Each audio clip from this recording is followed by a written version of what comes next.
मामला चोरों का भी है कि चोर अगर चोरी करें तो उनके भी हाथ काटे जाएं ताकि वो दूसरों को माल को हड़प करने से बचें। लेकिन जो लोग तौबा करेंगे, इस्लाह करेंगे तो अल्लाह उनकी तौबा कबूल कर लेगा। फिर फरमाया कि लोगों, तुम्हें मालूम होना चाहिए कि अल्लाह की मिल्कियत ज़मीन व आसमान है, जो कुछ उसके दरमियान है। फिर रसूल से फरमाया कि जो लोग आपकी मुखालफत करते हैं आप गमज़दा ना हो। ये मुखालफत करने वाले खा यहूदी हों या नसारा या मुशरिकीन, ये सब लोग आपको गमज़दा ना कर सकें। अल्लाह तबारक व तआला आपके साथ है। फिर यहूदियों के उन जराइम का तज़किरा किया जो दीन के सिलसिले में वो किया करते थे और मोहम्मद सल्लल्लाहु अलैहि वसल्लम के सिलसिले में जो रवैया इख्तियार करते थे। खैबर में एक मालदार शख्स ने जो शादीशुदा था, एक शादीशुदा औरत के साथ ज़िना किया। तौरेत में इसकी सज़ा संसार करना थी। इससे बचने के लिए वो अल्लाह के रसूल सल्लल्लाहु अलैहि वसल्लम के पास आए और पहले बरो कुरैज़ा को भेजा कि अगर वो ये फ़ैसला करते हैं कि संसार करने का तो नहीं मानेंगे, और अगर कोड़े की सज़ा देते हैं तो मान लेंगे। अल्लाह तबारक व तआला ने इस मौके पर नाजिल फरमाया कि तौरेत इनके पास भी है, वो उसके मुताबिक फ़ैसला कर सकते थे, मगर अल्लाह के कानून को न मानने का जो इनके अंदर जज्बा था वो आपके पास ले आया, और आप भी अगर उसी के मुताबिक फ़ैसला करें, उनकी ख्वाहिश के मुताबिक, तो ये जुल्म होगा। आप तो उसके मुताबिक फ़ैसला करें जो कुरान ने नाजिल किया है। अल्लाह के रसूल सल्लल्लाहु अलैहि वसल्लम ने यहूद के एक आलिम को बुलाया और पूछा, तुम्हारे यहाँ शादीशुदा लोगों के ज़िना की सज़ा क्या है? उन्होंने कहा संसार करना। चुनांचे आपने उसके मुताबिक फ़ैसला किया।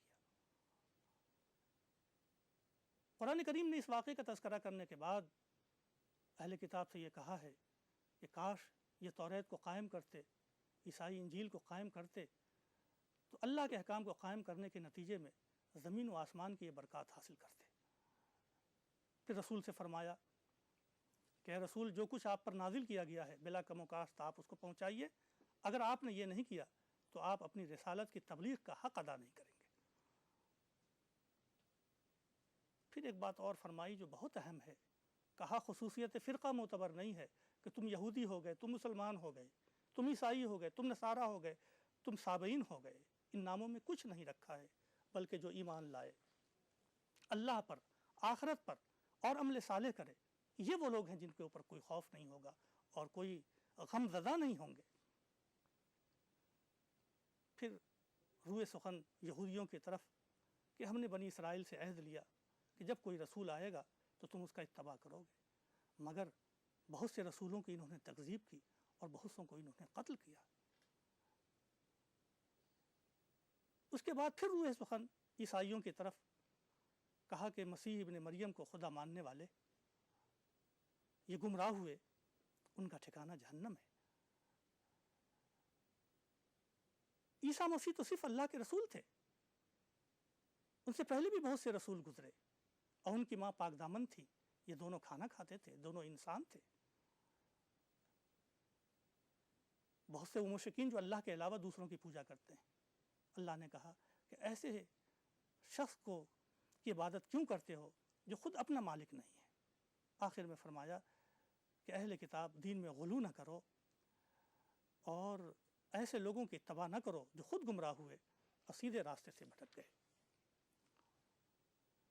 फिर फरमाया कि दाऊद और ईसा इब्ने मरियम अलैहिस्सलाम की ज़ुबानी बनी इसराइल पे लानत की गई है, उनके कुफ्र और उनके शिर्क और उनकी नाफरमानी के बदले वह बुराइयों से न खुद बचते थे न दूसरों को रोकते थे। अगर वो ईमान लाते अल्लाह पर, रसूल पर, तो उनके लिए बेहतर होता। एक और समाजी हकीकत जो कुरान करीम ने बयान की और जो सिर्फ़ कुरान का एजाज़ है वो ये है कि उन्होंने कहा कि तुम दुश्मनी के मामले में मोमिनों से सख्त मुशरिकों और यहूदियों को पाओगे, लेकिन दोस्ती के मामले में करीब नसारा को पाओगे। इसकी वजह यह है कि उनमें उलमा हैं, उनमें रुहबान हैं, उनमें वो लोग हैं जो इस्तिकबार नहीं करते, और जब कलामुल्लाह को सुनते हैं तो उनमें बहुत से लोग ऐसे हैं जिनकी आंखों से आंसू टपक पड़ता है। कुरान करीम ने उनकी इन क्वालिटी का एतराफ़ करने के बाद फिर हज़रत ईसा अलैहिस्सलाम की ज़िंदगी के बाद गोशों को मुनव्वर किया और ख़ास तौर से उनके मोजज़ात का तज़किरा किया कि ईसा अलैहिस्सलाम मुर्दे को ज़िंदा करते थे, कोढ़ियों को अच्छा करते थे और परिंदों की शक्ल बना करके उनको उसमें जान डालते थे। और आखिर में हज़रत ईसा अलैहिस्सलाम की बंदगी और खुदा से उनका ताल्लुक़ और उनका इंसान होना वाज़ेह किया गया है और इस अक़ीदे का इब्ताल किया गया है कि वो तीन खुदाओं में से एक थे, या ख़ुद खुदा थे या खुदा की बंदगी की तरफ वो बुलाते थे, बल्कि एक इंसान थे और अल्लाह के नबी थे और अल्लाह की बंदगी की तरफ लोगों को बुलाने के लिए आए थे। और यही दावत मोहम्मद सल्लल्लाहु अलैहि वसल्लम उनके बाद लेकर के आए हैं। लिहाजा जिस तरह तुम हज़रत ईसा और हज़रत मूसा को मानते हो, अगर हकीकी ईमान तुम्हारा है तो तुम्हें मोहम्मद सल्लल्लाहु अलैहि वसल्लम को भी मानना चाहिए। नाज़रीन, इस तरह आज का ये सवा पारा मुकम्मल होता है और कुरान करीम की ये तालीमात वहदत और रिसालत और आखिरत हमको अपनी तरफ मुतवज्जे करती है। नाज़रीन, अभी आपने मुलाहज़ा फ़रमाया तफ़सीर कुरान का ये प्रोग्राम। अल्लाह ताला मुझको और तमाम लोगों को कुरान के इस पैगाम पर अमल करने की और इससे रोशनी हासिल करने की तौफ़ीक़ अता फ़रमाए। प्रोग्राम से मुतालिक अपनी राय इस पते पर रवाना करें। Anwar Quran, ETV Urdu, Ramoji film city, Hyderabad 501512। नाज़रीन, देखना न भूलें आज शब हमारा प्रोग्राम मक्कतुल मुकर्रमा हरम शरीफ मक्कतुल मुकर्रमा से नमाज इशा और नमाज तरावी का लाइव टेलीकास्ट। दीजिए इजाज़त अपने दोस्त को। खुदा हाफिज़। अस्सलाम वालेकुम।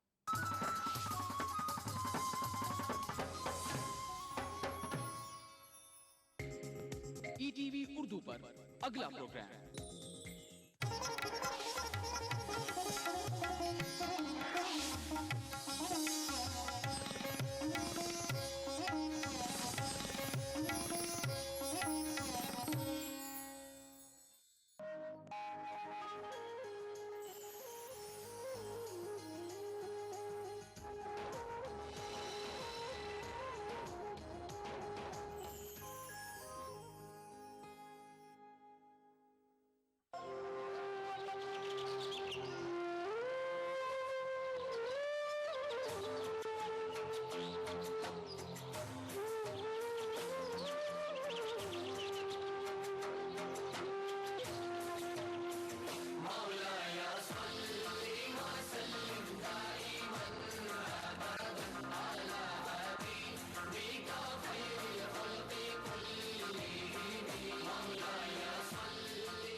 मजहब एक, सजदा एक हस्ती को, माना खुदा के आखिरी नबी को। मुहम्मदुन सय्यिदुल कौनैनि व थक़लैन,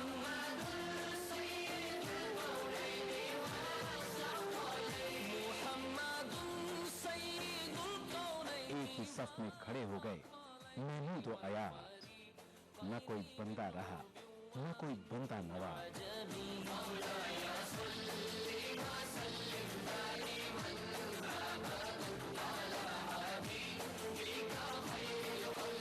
ये माह रमजान एक इनाम की सूरत हमें मिला है, जहां हम समझेंगे एक दूसरे के तकाज़ों को, जहां हम बांटेंगे खुशियां और रौनकें।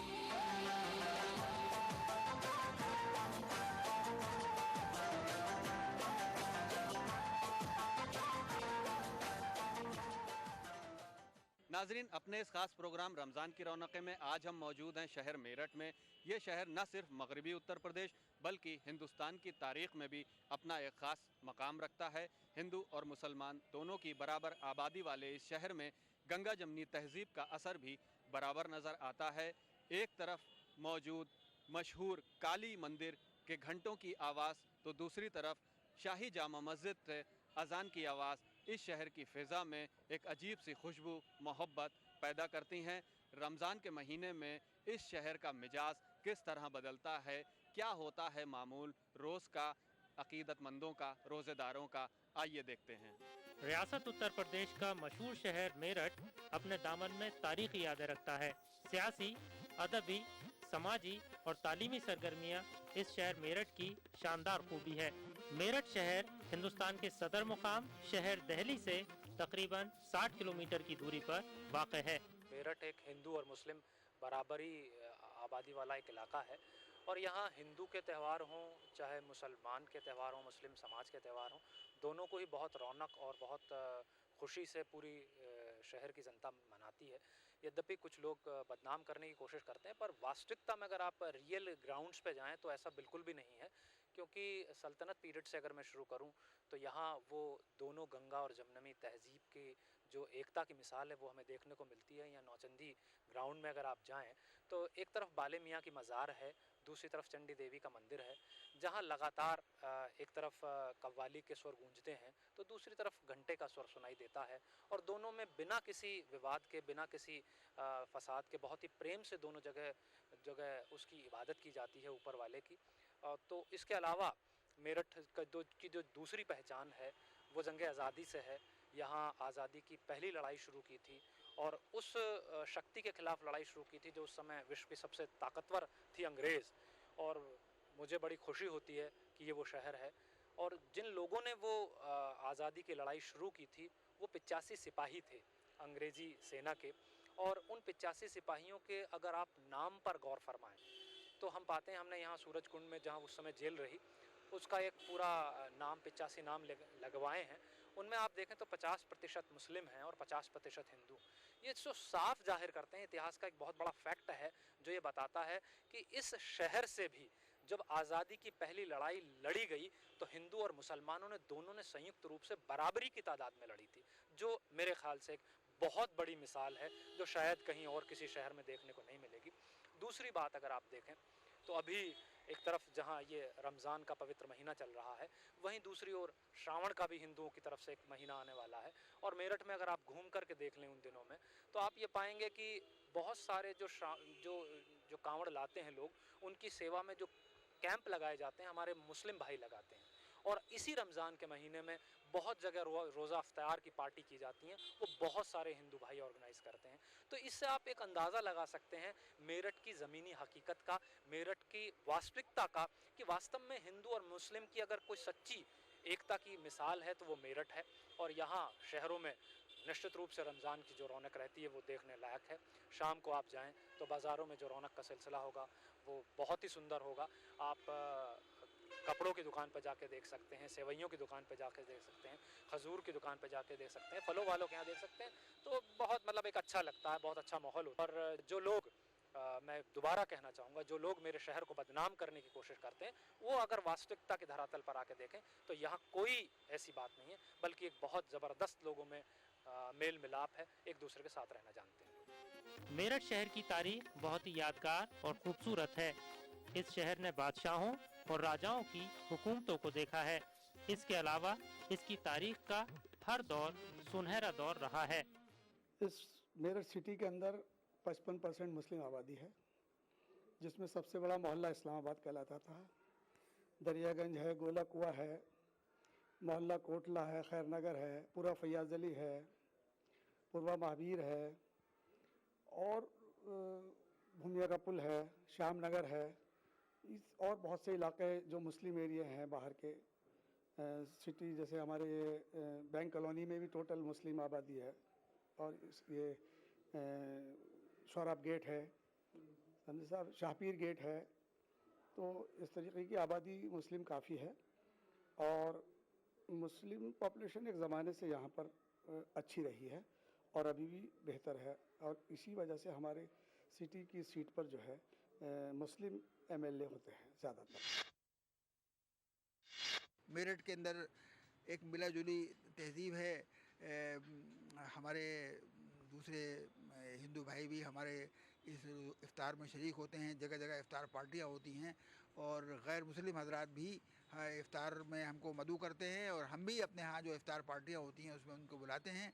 तो इस तरह एक रमज़ान में बहुत ही गैर मामूली किस्म की रौनक और एक बहुत अजीब किस्म का एक रूहानी फ़िज़ा कायम होती है और आपस में मोहब्बत, दूसरे हजरात से भी मोहब्बत का एक मुजाहरा होता है और मिलजुल कर हम इस रमज़ान को मनाते हैं और अल्लाह से दुआएं करते हैं कि अल्लाह ताला हमारी इबादतों को कबूल फरमाए और हमको जैसा कि हम रमज़ान में खाने और पीने से और दूसरी चीज़ों से रुकते हैं अल्लाह के हुक्म की वजह से, हम पूरे साल भी तमाम बुरे कामों से बचें और नेक काम करें, अच्छे काम करें, इंसानियत के जो आला दर्जे के काम हैं जिनको अल्लाह ने इनका करने का हुक्म दिया है। मेरठ का इतिहास काफ़ी पुराना माना जाता है। ये कहिए कि रामायण काल से ही माना जाता है, क्योंकि रावण की जो बीवी थी मंदोदरी वो मेरठ की थी। और मेरठ के बारे में ऐसा भी कहा जाता है कि कई बार पलटा और दोबारा इस्टेब्लिश होने के बाद बना। तो मेरठ का पहला पुराना नाम माईदंत का खेड़ा कहा जाता है, और उसके बाद फिर इसका नाम महाराष्ट्र हुआ, और ब्रिटिश हुकूमत के बाद इसका नाम मेरठ पड़ गया। और 10 मई 1857 की क्रांति के बारे में तो सभी जानते हैं कि मेरठ से शुरू हुई थी और वही दिल्ली तक पहुंची, और 11 मई 1857 को अंग्रेज़ हुकूमत को ख़त्म करने के बाद बहादुर शाह ज़फ़र को दोबारा गद्दी पर बिठाया गया था। यहाँ के बारे में एक मशहूर है बात, जब 1857 में दिल्ली की जामा मस्जिद को नीलाम किया जा रहा था, तो ये इसी शहर के एक नवाब थे जिन्होंने उसको बचाया था। वो क्या वाक़या है? देखिए सर, ऐसा कहा जाता है कि दिल्ली की जामा मस्जिद जिस वक्त नीलाम हुई तो मेरठ का एक परिवार था जो लाल कुर्ती में आज भी रहता है, और नवाब परिवार नहीं था, खान बहादुर का उनके पास खिताब था, और उनको आज भैया जी वालों के नाम से जाना जाता है। और उन्होंने ही दिल्ली की जामा मस्जिद को नीलाम होने से बचाया था। मेरठ में उनकी बहुत ज़्यादा जायदादें हैं, जिम खाना है, टाउन हॉल है, और मेरठ में उनका अस्पताल है, मेरठ कॉलेज उनके नाम से है। और ऐसा भी कहा जाता है कि मेरठ में जिस वक्त वो कदम रख दिया करते थे, जिस जगह वो कदम रख दिया करते थे, वो जगह उन्हीं की हुआ करती थी।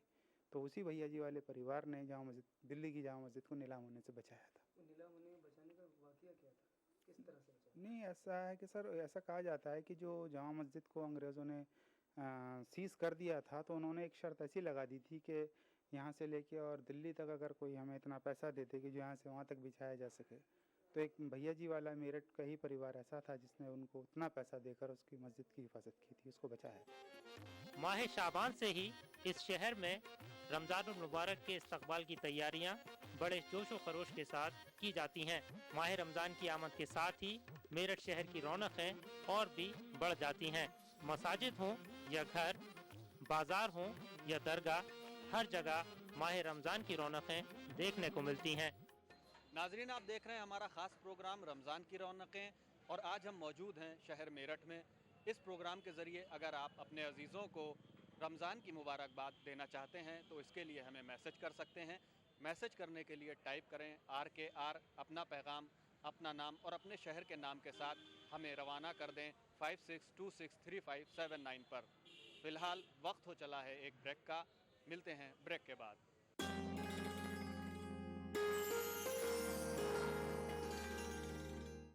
खाना ऐसा कि खाते रहिए, जायका ऐसा कि चटकारा लेते रहिए। रियलिटी शो में अपने लजीज पकवानों से सबका दिल मोह लेने वाली मारूफ शेफ ज़ेबी ज़ुबैर अब हैं ETV उर्दू पर। मैं ज़ेबी ज़ुबैर लेकर आ रही हूँ आपका पसंदीदा प्रोग्राम अक्से रसोई।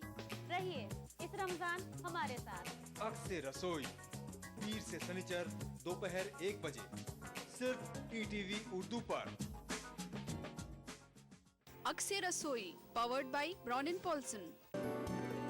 Brown and Polson custard powder इफ्तार खास बनाए ताउन कर रहे हैं। स्वीट्स आपको माह रमजान अल मुबारक की आमद पर खुशामदीद कहता है। Anmol butter bake biscuit extra मक्खन से भरा। मेलाज स्किन क्रीम एली फार्मास्यूटिकल्स द्वारा निर्मित। करो इबादतें, मिलेंगी इनायतें। हुआ है नुज़ूल कुरान इस माह में।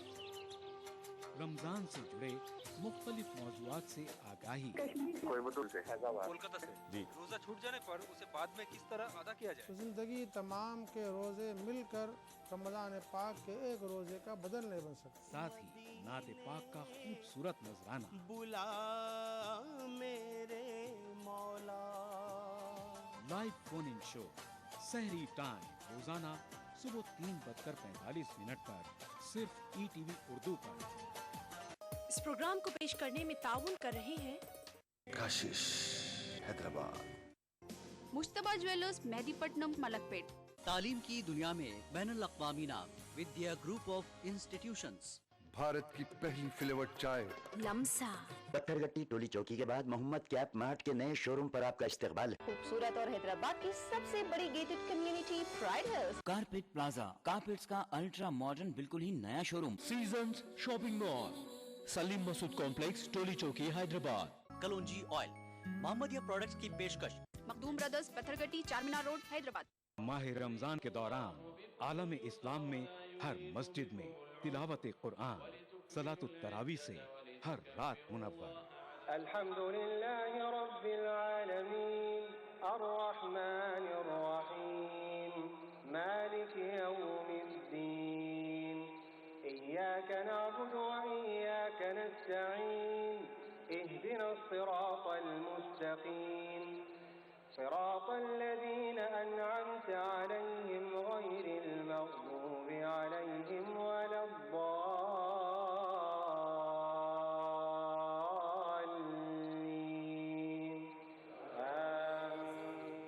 मस्जिदुल हराम खाना काबा से सलातुत तरावी के पुरनूर मंजर का रास्त टेलीकास्ट। प्रोग्राम सलातुत तरावी रोजाना रात 11:30 बजे सिर्फ ETV उर्दू पर।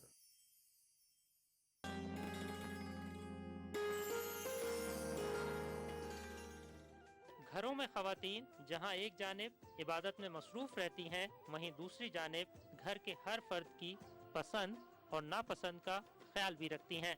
सहरी का मंजर देखने से ताल्लुक़ रखता है, हर घर नूरानी लगता है। सहरी के दस्तरखान पर मुख्तलिफ अक़साम के खाने रखे जाते हैं। हम लोग 3 बजे से तैयारी में लग जाते हैं इफ्तार से पहले, और जो है जो शौहर और बच्चों को जो चीज़ें पसंद हैं वो सब चीज़ें बनाते हैं। आज मैंने बड़े बनाए हैं और ब्रेड पकोड़े बनाए हैं, आलू की पकौड़ी बनाई है, अंडे के पकौड़े बनाए हैं, और बिरयानी बच्चों को बहुत ज़्यादा रमज़ान में पसंद होती है। बिरयानी, ख़ौरमा बनाया है, चिकन ख़ौरमा, और रोज़ाना अलग अलग चीज़ें बनाते हैं, खूब बहुत सारी जी। और सब लोग साथ बैठकर इफ्तार करते हैं, बहुत अच्छा लगता है। और बच्चों को ठंडा बहुत पसंद है, टैंग बनाते हैं और रूह-अफ़ज़ा बनाते हैं जी। ये सब चीज़ें बनाई हैं जी। जी कस्टर्ड का बनाते हैं, कभी कभी ड्राई फ्रूट्स का बना लेते हैं और कभी कभी फ्रूट्स सारे डाल के बनाते हैं, और बच्चों को बहुत ज़्यादा पसंद करते हैं जी। फ्रिज करके और उसको बहुत ज़्यादा पसंद करते हैं बच्चे।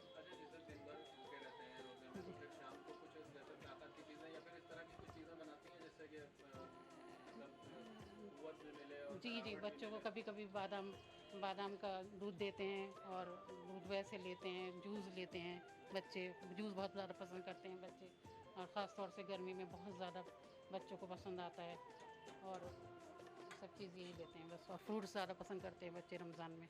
असर की नमाज के बाद ख़वातीन इफ्तार की तैयारियों में मसरूफ़ हो जाती हैं।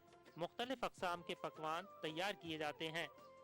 माह रमज़ान में रोज़ेदार और ख़ास तौर पर घर में ख़वातीन सहरी और इफ्तार के लिए ख़ास एहतमाम करती हैं। हर शहर के अपनी कुछ ख़ास पकवान होते हैं। मेरठ में भी कुछ ख़ास किस्म के पकवान जो हैं यहाँ बनाए जाते हैं। आज हम यहाँ पे कुछ ख़वातीन हैं हमारे साथ, इनसे सवाल करेंगे कि मेरठ की खासियत क्या है, किस तरह के पकवान यहाँ पे मशहूर हैं।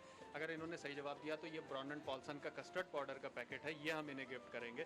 तो हम पूछते हैं इनसे सवाल कि क्या खासियत है मेरठ की, किस तरह के पकवान यहाँ पे होते हैं। आप लोग खासतौर पर रमज़ान में जो है बहुत सारी चीज़ें बनाती हैं, खासतौर पर मेरठ की खासियत क्या है? हलीम बिरयानी। वैसे तो बहुत सारे आइटम्स बनते हैं, लेकिन ज़्यादातर लोगों को हलीम बिरयानी पसंद है। और कई सारी जगहों पे जो हलीम बिरयानी बनती है, हलीम अलग और बिरयानी अलग बनती है, पर हमारे मेरठ में हलीम बिरयानी दोनों एक साथ मिक्स करके खाई जाती है। लोगों को बहुत पसंद है। ये हलीम और बिरयानी वाकई में मेरठ की जो खासियत कही जाती है, ख़ास तौर पे पकवान के तौर पे, वो हलीम और बिरयानी ये जो यहाँ मिक्स करके खाई जाती है। ये कस्टर्ड पाउडर का पैकेट है जो हम इन्हें गिफ्ट कर रहे हैं। अब हम ये पूछते हैं कि क्या बनाएंगी, इससे क्या ख़ास तौर पे तैयार कर सकती हैं इस कस्टर्ड पाउडर से। ये आपके लिए गिफ्ट है, कस्टर्ड पाउडर का पैकेट। किस तरह के पकवान इनसे आप तैयार कर सकती हैं, क्या? हम एक बोल लेंगे, बोल में मिल्क को बॉईल करेंगे। उसके बाद जब मिल्क बॉईल हो जाएगा, हम कस्टर्ड पाउडर डालेंगे, शुगर उसमें मिक्स करेंगे, उसे स्टर करते रहेंगे ताकि उसमें लम्स ना पड़े। और फिर उसके बाद जब वो तैयार हो जाएगा, उसे फ्रिज में रख देंगे फ्रीज़ होने के लिए। फ्रूट्स को काटेंगे और फ्रूट्स उसके अंदर डालेंगे और सर्व कर देंगे सबको। कई तरह के पकवान जो हैं वो बनाए जाते हैं ख़ास तौर पे कस्टर्ड से, और ये ब्राउन एंड पॉल्सन का जो कस्टर्ड है ये क्वालिटी इसकी काफ़ी अच्छी है, बहुत सारी चीज़ें इससे बनती हैं। तो यहाँ पे एक और जो है वो ख़वातीन हैं, खातून हैं हमारे साथ, उनसे हम पूछेंगे कि वो किस तरह से बनाती। एक बाउल लेंगे, उसमें मिल्क बॉईल करेंगे और उसे अच्छे से बॉईल कर लेंगे और एक दूसरे कप के अंदर आधा कप मिल्क लेंगे और उसको अच्छे से उसमें कस्टर्ड पाउडर को मिक्स करके उसे बॉइल्ड मिल्क में डाल देंगे और उसे अच्छे से स्टर करेंगे ताकि उसमें लम्प्स ना बने और उसे फिर रेफ्रिजरेट करेंगे और उसमें ड्राई फ्रूट्स और अपनी अकॉर्डिंगली अपनी टेस्ट के हिसाब से उसमें हम ऐड कर देंगे ड्राई फ्रूट्स और फ्रूट्स वगैरह और फिर उसे सर्व करेंगे ठंडा। जहां घर में मौजूद खवातीन असर की नमाज के बाद इफ्तार की तैयारियों में मसरूफ़ हो जाती हैं, वहीं मर्द हजरात बाजार से जाकर मुख्तलिफ अक़साम के फल, खजूर और दूसरी ज़रूरी अशिया खरीद कर लाते हैं। रमज़ान में सेब चल रहा है जी, केला चल रहा है, अमरूद चल रहा है और पपीता चल रहा है और खजूर चल रही है। खजूर का तो पहला नंबर है रमज़ान का। अब के तो फल बहुत ज़्यादा महंगा है जी, एक तो बारिश ना होने की वजह से फल कम हुआ है बहुत, हर चीज़ की पैदावारी बहुत कम है आपके। भाई मंडी में महंगाई बहुत है इस टाइम, महंगाई है तो यहाँ पे बेचने में परेशानी भी हो रही है, ग्राहक भी हमसे पेचीदा कर रहा कि जी महंगी हो गया फलाना हो गया, इस वजह से ग्राहक कम ही खरीद रहा पहले से, दुकानदारी में फर्क है बहुत। भाई लेने सुन्नत है ना, सुन्नत के बदौर ले लगा पाव ना आधा किलो पाव लेना पड़ेगा, वैसे थोड़ी बहुत तो लेता ही बेचारा। जब रमज़ान मुबारक का महीना होता है तो बड़ी बरकतों का होता है, उसके लिए तैयारी हम लोग अच्छी तरह करते हैं ताकि ये एक हमारा ईमान है जिसको हमें मजबूती से पकड़ना होता है और रोज़ा साथ ईमान के रखना होता है। जैसे कलाम पाक पढ़ना, नमाज पढ़नी, तहज्जुद पढ़ना, इशराक पढ़ना और अफ्तार अपने घर में अच्छी तरह करना, जैसे कि मेहमान की खातिर तवाज़ा करते हैं, इसी तरह हम इस साल महीने के रोज़े की खातिर तवाज़ा करते हैं। मैं यहाँ से मतलब बच्चों के लिए लेके आने आई थी कि दुआ की किताबें हों जिससे रमज़ान का फजीलत की मालूम हो जाए हमारे बच्चों को पढ़ के कि क्या पढ़ना चाहिए क्या नहीं पढ़ना चाहिए। इफ्तार से कब्ल सभी लोग दस्तरखान पर बैठकर अल्लाह ताला की बारगाह में दुआएं करते हैं। ये लम्हे बड़े ही रूहानी मालूम होते हैं। हुजूर अक़दस सल्लल्लाहु अलैहि वसल्लम ने इस महीनों को नेकियों का मौसम बताया है। हम लोग कहीं भी हों रोज़ा रखते हैं। अल्हम्दुलिल्लाह मैं तो शुगर होने के बावजूद रोज़े रखता हूँ और मैंने अभी एक बयान में सुना था कि रोज़ा शुगर वालों के लिए बेहतरीन चीज़ है। शुगर वाले रोज़ा रखें, उससे शफा होगा। इस महीने में हम लोग और कामों के साथ साथ इबादत पर ज़्यादा अपना जहन मरकूज़ रखते हैं। इबादत में सुबह सवेरे 3 बजे उठकर तहज्जुद पढ़ना, उसके बाद तिलावत कुरान पाक करना, उसके बाद सहरी खाकर नमाज़ पढ़ना फजर की और फिर सो जाना, और पूरे दिन यही सिलसिला इबादतों का रहता है।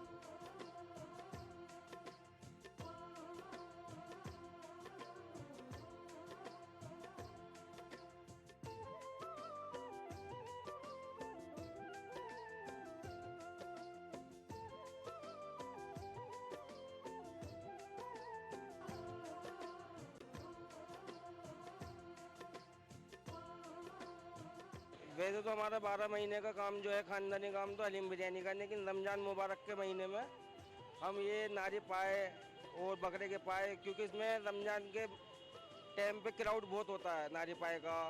अरे ये इंसान मतलब नारी तो बहुत कम मिलती है शहर में, लेकिन रमज़ान के महीने में 2-4 जगहों नामी गिरामी जगहों मिलती है। जैसे ये हमारी ब्रांच है हाजी सईद के नाम से, तो बहुत दूर से लोग बाग आते हैं खाने, जब उन्हें खाना अच्छा मिलता तो आते हैं। और रमज़ान के मौके पे ये 3-4 आइटम हम बढ़ा देते हैं, जैसे बकरे के पाए हुए, नारी हुई और भैंस के पाए हुए, बकरे की सीरी हुई। वरना वैसे तो हमारा काम चिकन का हलीम बिरयानी का है, रमज़ान के महीने में ये हम काम बढ़ा देते हैं।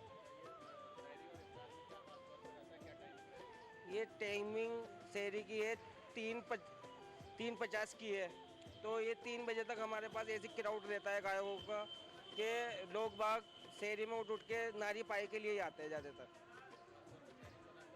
जी, शहरी में हम 2-2:30 बजे तक दुकान खोले रखते हैं। वैसे तो हम और आम महीने में तो 11 बजे तक के लिए खोलते हैं।